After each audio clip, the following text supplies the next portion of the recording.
2 ஆண்டுகளாக பொறுமை காத்து வெயில் மழையை பொருட்படுத்தாமல் தொடர் தேடுதலில் ஈடுபட்ட பெண்ணொருவர் வைரக்கல்லை கண்டெடுத்துள்ளார்.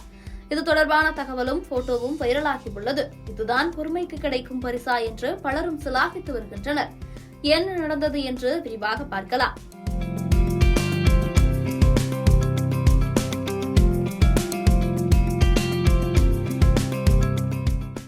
மத்திய பிரதேச மாநிலம் சோப்ரா பகுதியைச் சேர்ந்தவர்தான் நடுத்தர வயதான சாவித்ரிபாய் சிசோடியா. அம்மாநிலத்தின் பன்னா மாவட்டத்தில் வைரக்கற்கள் கிடைக்கப்பெற்ற நிலையில் பலரும் குறிப்பிட்ட இடங்களை லீஸுக்கு எடுத்து வைரக்கற்களை தேடி வருகின்றனர். இந்நிலையில்தான் அரசாங்கத்திடமிருந்து மைனின் சிறு இடத்தை லீஸுக்கு எடுத்த சாவித்ரிபாய் வைரக்கல் தேடலை தொடங்கியுள்ளார். கடந்த 2 ஆண்டுகளாக தேடியும் வைரம் ஏதும் கிடைக்காத நிலையில் மனம் தளராத சாவித்ரி மழை வெயில் என்று எதையும் பொருட்படுத்தாமல் தொடர்ந்து தேடியுள்ளார். 2 முறை லீஸ் முடிந்து 3வது முறையாக லீஸ் எடுத்த நிலையில்தான் கையில் கிடைத்த வைரக்கல் அவரது வாழ்க்கையையே மாற்றியிருக்கிறது.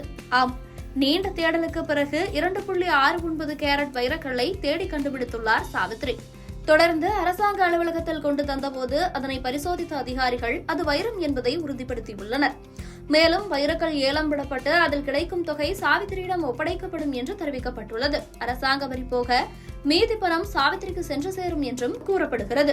பன்னா மாவட்டத்தில் வைரக்கற்கள் தென்படும் பகுதியில் சுரங்க வேலைகள் தொடர்ந்து நடைபெற்று வரும் நிலையில் பொதுமக்கள் பலரும் அவ்விடத்தை லீஸுக்கு எடுத்து தேடத் தொடங்கியுள்ளனர். அந்த வகையில்தான் 2 ஆண்டு கால தொடர் ஏமாற்றத்தையும் பொருட்படுத்தாமல் வைரத்தை கண்டெடுத்த பெண்ணின் செயல் பேசுபொருளாக மாறியுள்ளது. பொறுமையே பெருமை தரும், விடாமுயற்சி விஸ்வரூப வெற்றி என்ற வரிகளுக்கு ஏற்ப தொடர் தேடலால் வைரத்தை கண்டெடுத்த சாவித்திரிக்கு பலரும் பாராட்டு தெரிவித்து வருகின்றனர்.